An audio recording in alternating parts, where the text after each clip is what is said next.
So, good evening. Happy Halloween to everybody. As you can see, I'm back. I am back in the UK. I am back back home. And I'm only back for one night. And then I fly off again to Spain tomorrow. Thank you very much. Can't wait. It's going to be 29 degrees in Spain tomorrow. So I can't wait to get out there because I swear to God, I am so cold. As soon as I got off of that plane, it was mad. It was like the wind's hitting me. I flew into Southend, the bane of my life, that airport. And yeah, it was freezing. But let's talk about Jose Mourinho as well. I've seen a couple of reports today when I was on the train back and stuff like that, saying that I am always late. I do apologise for that. I do apologise. But yeah, I do. I've seen a couple of reports, should I say, about Jose Mourinho. You know, there's paper talk going around that he's lined up to be the next manager. We all see the pictures of him the other week when he was at the, I think it was the Europa League game against Vitoria. And I sort of rubbished that idea at the time. Listen, I've said that Jose would be brilliant for Arsenal. A lot of people don't agree with that. I get that. I understand it. I've also said that just because he was at the game against Vitoria doesn't mean that he's going to be our manager. You know, he's Portuguese. They're a Portuguese team. He lives in London. He's not got a job at the minute other than working on Sky as a pundit. And why wouldn't he go and watch Arsenal against a Portuguese team? He was a guest of Raul Sanllehi, who is our CEO at the minute. And a lot of people have put two and two together and made five. But this is building traction day by day. And with the results not going in our favour at the moment, I can understand why firstly people are upset. I mean, last night, anyone who watched my watch along, and big up nearly 25,500 people that have watched that, by the way. There was 10 goals in that game. There was penalties. It was mad. It was a mad game. And it kind of epitomised where Arsenal are as a football club. You know, we'd have to score 6 goals to win at Anfield against an under-23s team, essentially. That ain't really good enough. But there were some good goals in that game. Joe Willock scored an absolute banger. Absolute banger. Origi's goal for me was the best goal. I thought that the skill that he done to send Rob Holding back to Bolton was mad. Oxlade-Chamberlain scored an absolute banger as well. The penalties were all pretty decent, other than Ceballos, but he didn't look confident when he stepped up anyway. And I called it as well. Anybody who watched that live stream, when they put 5-minute stoppage time up, I said they will score and equalise in stoppage time, the last minute of it, and then they'll beat us on penalties. And the reason I said that is because I've seen it all before. You know, it's the never-ending story with Arsenal. I don't want to sit here and make this a negative stream and stuff like that, but I can see why people are being so negative at the moment. I can totally get it. But at the same time, a lot of people that are being very negative at the moment don't want Jose Mourinho. And Jose Mourinho's track record at every single football club he's been at has been absolutely insane. It's been ridiculous. So I look at it, and this story's been building traction for a couple of weeks now. The fact that he's on Sky, the fact that he's been talking about Arsenal when he's covered games on Sky, the fact he was Raul Sanllehi's guest for the game against Vitoria. There's reports out again today and last night that he's being eyed up for the job.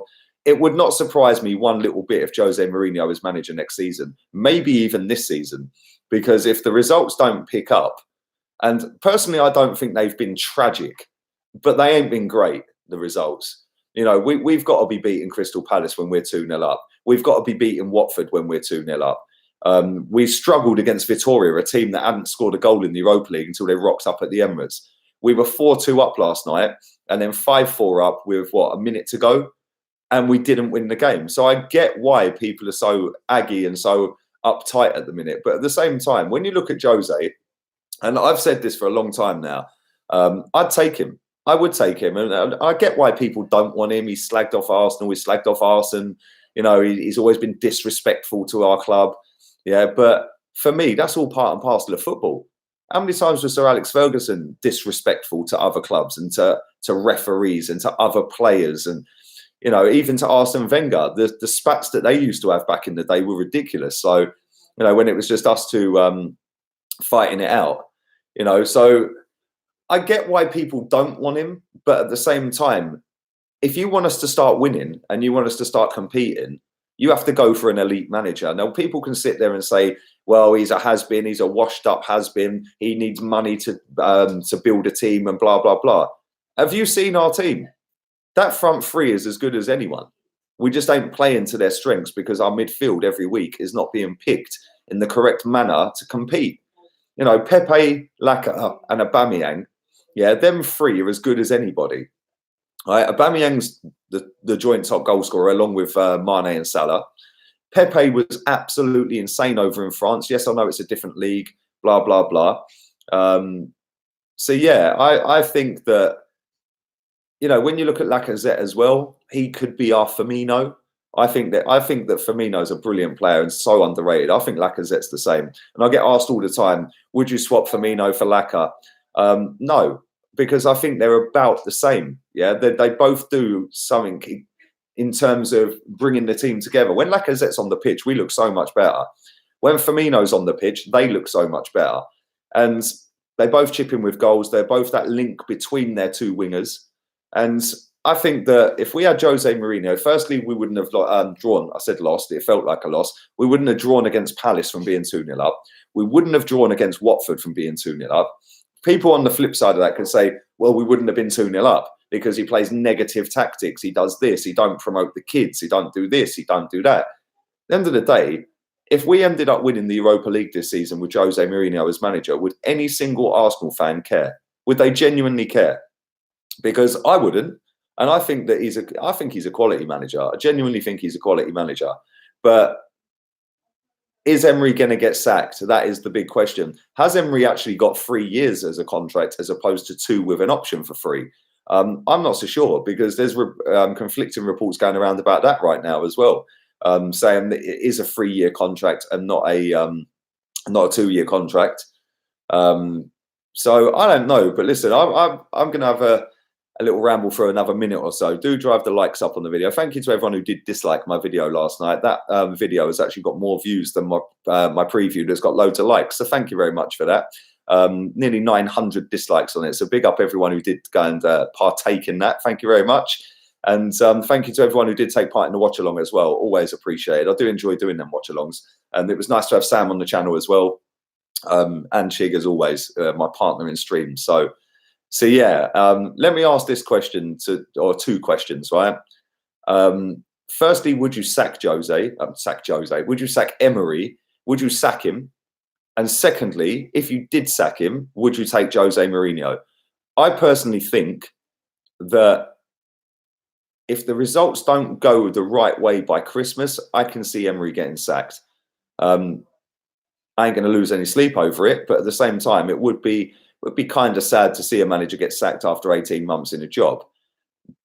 But at the same time, he has had 18 months to get a midfield that can defend, that can attack, that can create chances, that can score goals. You know, and our midfield doesn't score anywhere near enough goals. That's a fact. It doesn't defend properly. That's another fact. We've seen the other day, and he still, by the way, hasn't come out and apologised. Granit Xhaka disrespecting the manager, the fans, and everybody else by throwing the captain's armband on the floor, giving it the ear, cupping his ear, and doing what he done. And he still hasn't come out and apologised. And he's changed his bio on Instagram to the Swiss picture, a picture of him in the Switzerland shirt with the armband on. And it was him in an Arsenal shirt with the armband on. So when you've got these little things bubbling away under the surface, you know, then you've got Lacazette going and liking Troops's Instagram post that said F Xhaka, F Emery, and he's liked it. He's actually unliked it, by the way, now. All these little things would start leading you down the road of, do you know what? Is this guy actually the right man? Add into the fact that Ozil debate as well. You know, why is he not playing him? Everyone wants him to play. I've seen people abuse me all day in my comment section because I gave him a 6 out of 10. Listen, the only player worthy of a decent mark last night, in my opinion, was Martinelli. You know, and that's because he raised his game and he was playing against people that are older than him. Yeah, the rest of them, well, they weren't great, were they? Yes, we scored 5 goals, but we conceded 5 and then got done on penalties. And it's just same old mentality. And I don't necessarily blame Emery for everything. The players have got to take some of that blame. The previous regime still got its stench on the club. Some of the players are still the previous regime's players. Why the new manager's still playing them, that's beyond me. But like I said, when he made Granit Xhaka captain, that will be the end of him. That will be the end of him. And guess what? Lo and behold, inside a couple of weeks, look at what Granit Xhaka's doing. Totally mugging him off and mugging everyone else off. Now, I'd take Jose in a heartbeat all day long. All day long. Everybody knows this. I'm going to answer this question. It's completely irrelevant to Arsenal. I'm going to answer it. The Doodle Guy Gamer says, thoughts on Rashford's free kick. Absolute banger. Absolute banger. It was like watching Ronaldo's free kicks from back in the day at United, man. It was mad. But anyway, that's enough of me waffling. Do drive the likes up, people. Thank you very much for that. And thank you very much to Pramod. Jose would make us tougher. Appreciate your donation, my friend. Thank you. I hope you're having a good evening. Happy Halloween. Andre Mariner in the chat. I would take Mourinho all day long. Emery won't take us anywhere. Also, sorry for giving you the dodgy penalty against you lot. I'll book Elliot next game. Listen, Jose for me he's quality, man. He riles people up the wrong way, but it's all about the mentality. It's all about the mindset. It's all about getting that one-upsmanship on people. And he does it better than anyone. He gets so much stick, but he's playing the game. I've said it so many times. It's like a boxer going up against another boxer. All the mind games, all the one-upsmanship, all like, you know, I mentioned this the other day when Anthony Joshua was sitting there saying, I'm your landlord, yeah? I pay your mum's rent and all that, yeah? Do you know what I'm saying? And then at the end of the fight, they're all hugging and kissing and saying, oh, well, it's just part of the banter. That's exactly the same in football. Why would Jose come and play against Arsenal and not say nothing in the press conference that's going to rile us up? Yeah? It's that siege mentality. We haven't had that at this football club for a long, long time.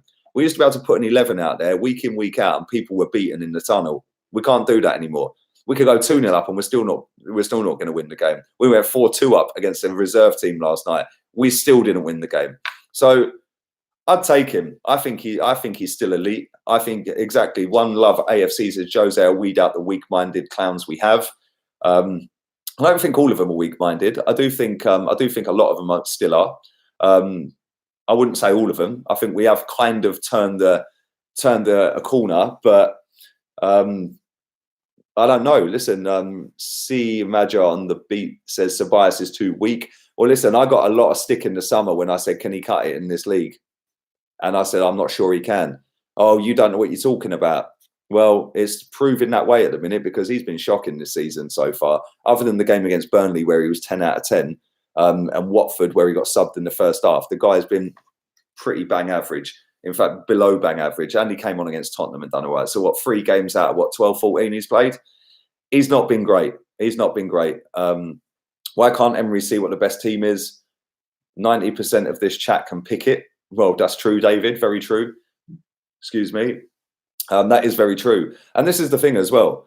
We can all sit here and pick our best 11, right? And like I said this on the stream the other day, we can all sit here and pick our best 11 and 99% of us would pick 8 out of that 11, all identical.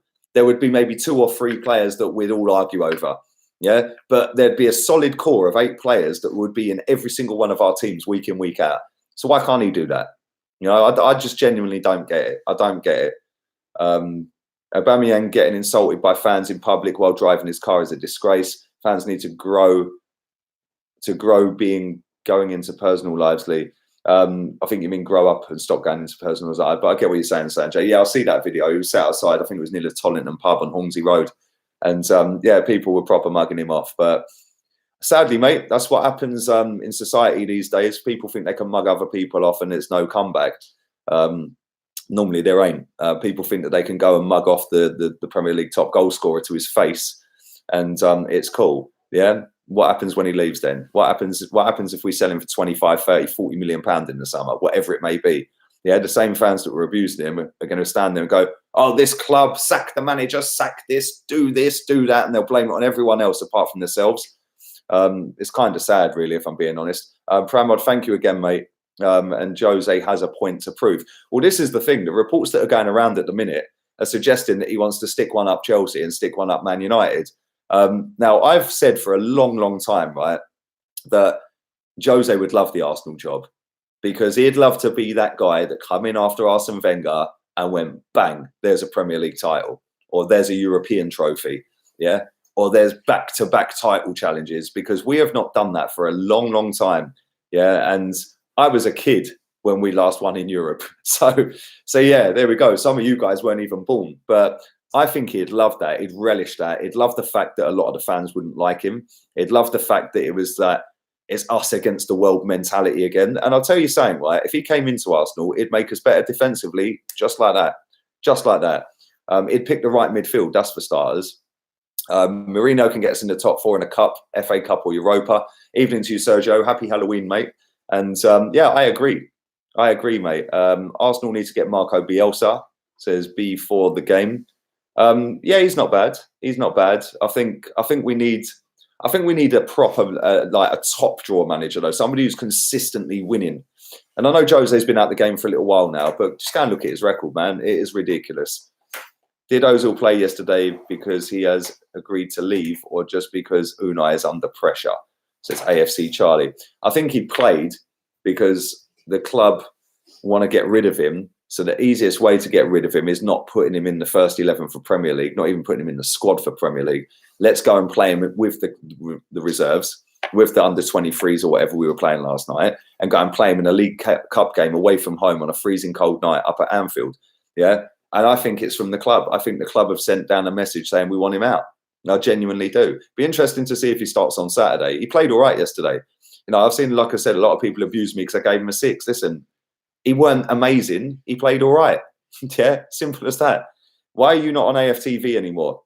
Says Mishba. Because guess what? This is my last night in England, and then I moved to Spain. So yeah, there's more to life than going on AFTV and going to football matches, mate. So I do miss it. I can't even lie. I like all the guys. I get on with Robbie. I get on with everybody else that goes on that channel pretty much. And I do miss going to the games, but sometimes in life, football comes behind other things. So I'm still going to do my watch-alongs. I'm still going to do my streams every day. Just because I'm in Spain don't mean that the work rate drops. Do you know what I'm saying? I was out in Mallorca for a week, and I did a stream twice a day every day. I've done a watch-along twice. So yeah, a bit gutted that I didn't do the Crystal Palace one, because I was fully supposed to, and it just didn't turn out in that way. But do you think Jose can develop young players, says Jeremiah? Evening to you, buddy. This is a myth as well, right? Let me just say as well, there's 706 people watching this live, 95 likes. Do drive the likes up to 200 as quick as you can for me. That would help me out. Regardless of whether it's a like or a dislike, it does help. I proved that last night. But thank you for that. And this is a little myth that a lot of people that don't want Jose seem to think, is that he doesn't help youth. He doesn't promote youth. He doesn't make youth better. He put McTominay in that team at Man United. Now McTominay is one of the mainstays in that team pretty much. He gave him his debut. He gave Marcus Rashford his debut. Yeah. And he played Marcus Rashford a hell of a lot. You know, there's other players at Chelsea. Who's the guy at Chelsea that he played? I can't remember, the English midfielder. What's his bloody name, man? It's gone. It's gone. But he made his debut under Jose. There's loads of players at Chelsea that made their debut under Jose Mourinho. Yeah, but it's a myth because Arsenal fans have got this little bubble around them where it's, oh, it's Jose Mourinho. Oh, we don't like Wenger. He slagged off Arsenal. Grow up, man. Loftus-Cheek. Thank you, Phil Gozo. Loftus-Cheek made his debut under Jose. You know, and this is the thing. Like, I look at it and I say, if we want to compete with the best teams in the league, you need a proven manager that can compete. This manager that we've got now hasn't competed in Spain. Granted, he was at a smaller club. No disrespect to Sevilla. He done all right at Valencia, but nothing fantastic. Let's be real. And then obviously he went to PSG, which dominate the French league. Is that guy the guy to compete at the highest level in the Premier League with the Cities, with the Liverpools, with Chelsea even, because Chelsea are doing all right. They've got a better team. They've got better players. Is he the guy to go and do that? I'm not so sure he is. I was sure. I thought he was going to be a lot better than we had. Has that been proven to be the case? Not right now, no. I do think he's improved some things, but if Jose Mourinho is available, which he is, he lives in London, he watches Arsenal games, and he is a proven elite manager, why would you not want that guy at your football club? I don't care if he plays negative football. It's not negative if you win every week. You know, if you've got 1-0 to the Arsenal every week, that ain't boring because you're winning every week. You're going into work or to school or to college every week going, my team won again. Yeah, how did your team get on? Oh, yeah, we lost. Yeah, we lost. Oh, right, really? Yeah, well, my team won again. Winning is not boring. Yeah, I've been through the George Graham era, and a lot of you in the chat have, yeah? 1-0 to the Arsenal was never boring. Yeah, they used to sing boring, boring Arsenal. It weren't boring. We were winning titles. Yeah, how can winning titles be boring? I never understand it. But I do think Jose is going to at some point be our manager. So listen, I'm going to shut up and just go through 5-10 minutes of questions and the comments I'm getting out of it. I will be back at 9 o'clock, so keep your eyes peeled for that. Like I said, do drive the likes up. Nearly 760 people watching this live, so thank you very much. Jose was sat next to Raul. He was a guest of him, Haroon. He was a guest of his. I do believe they're quite pally, and I think that the agent that we used, George Mendes, to negotiate the Pepe deal with Pepe's agent, he is Jose Mourinho's agent. So it wouldn't surprise me. It wouldn't surprise me one bit, mate. Good luck with your life in Spain. Thank you, Sanjay. Would you take the Ajax manager, says Adiz? Listen, you'd get good football. Would it be winning football? With the players we've got, probably not. Probably not. You have to go back to basics and go with some defensive style of play. Get the 0-0s, get the 1-0, scrape a 0-0, scrape a 1-0, and then you kick on and expand. To try and compete with top teams, you have to have a proper structure defensively. We haven't had that since 2008. We're now in 2019. So it's all well and good trying to play pretty patterns. If you can't defend, it's irrelevant. Yeah, you're entertained. Who says you need to be entertained? Yeah? Who says you need to be entertained? It's a results business, not an entertainment business. So, you know, the way I see it is I couldn't care less if we win 1-0 every single weekend. Yeah, as long as we're winning, that's all that matters. PKM Media, thank you, mate. Appreciate that, buddy. Did I miss something? No, I didn't. No, I didn't. Let me go back. Gunnar Eagle Eye, that's what I missed. There he is. I did see it. Okay, 2 players. You also got rid of youngsters who have kicked on. Bruv, it's more than 2 players. Go and subscribe to Gunnar Eagle Eye. Thanks for coming on the watch along again last night. Bruv, I remember he pulled a list out, yeah? I can't remember. I think it was for Man United. He pulled a list out and read through all of the players that he gave their debut to that are young lads, yeah? And the list was ridiculous, you know? So I'll take him straight away. He's elite, man. He is an elite manager. Yes, it is the same agent, says Krish. Bellerin and Holding, are they ready? Says Gunners Extra. Ready for the game at the weekend? I'd say Holding and Bellerin probably not. I don't think Holding covered himself in any glory at all last night. I don't think Bellerin was great either. They've showed glimpses this season, but Holding was poor last night, man. And I wanted him to start at the last weekend. I don't know why he's not been starting games, but then when you see him play like that last night, Origi sold him dreams, mate. Pardew in, says the Rocket Man raves. Do the Spanish do Halloween? Evening Blue Whale. I'd imagine they do. I don't actually know, mate, if I'm being honest. We need Rafa, says Jake. Seddon, evening to you. Ajax manager would be a shout, says Lathan Harris. 100% grab Jose. This squad has energy and Emery overcomplicated football, says the Dench. Sorry. Would you take Xavi as manager? No chance. No chance. I wouldn't. Tanglestone. Evening, Tom Guna. Martin Atkinson for the VAR manager job at Arsenal. Bellerin getting a free pass because he's had an injury. He's gashtastic. Says easy hander. Oh, bro, like, listen. I think he's been. He was all right when on his first game back. Since then, when he's featured, he ain't been great, has he? Let's be real. Lacazette fully got the ump with him at the weekend. Every time he got the ball, he took an extra touch. And it was like going back to the old Hector of a couple of seasons ago where he's not whipping the ball in. But maybe that's because he has had a massive injury and he's a little bit on edge. I don't know. Maybe he's a little bit worried about doing it again. So he's trying to ease himself in. But if you're trying to ease yourself in, you shouldn't be in the starting 11. We want players that are fully ready. Is he fully ready? Probably not. Would you take Thierry Henry? I'd take him as a striker coach. I wouldn't take him as a manager. No chance. GNG. It would a run of bad games to see Arsenal fans at war with the sensitive Arsenal fans. I don't know what you mean there, Victor, but I think you mean that it could kick off if there's a bad run of games. Brother, it's already kicking off, man. Arsenal fans were fighting after Palace the other day. Ancelotti is a good manager, says Gunner Extra. Yeah, that was my first choice before Emery. Listen, I'm going to wrap this up. Thank you very much. There's still 750 people watching live. Drive the likes up as quick as you can before you leave. We'd appreciate that. Subscribe if you're new. Also, subscribe to League Gunner Gaming. Hopefully next week I'm going to get on that every day. Get it all set up when I get out to Spain. So that should be good. And I will be back at 9 o'clock. So keep your eyes peeled for that. And yeah, thanks very much for joining. Laters, peeps.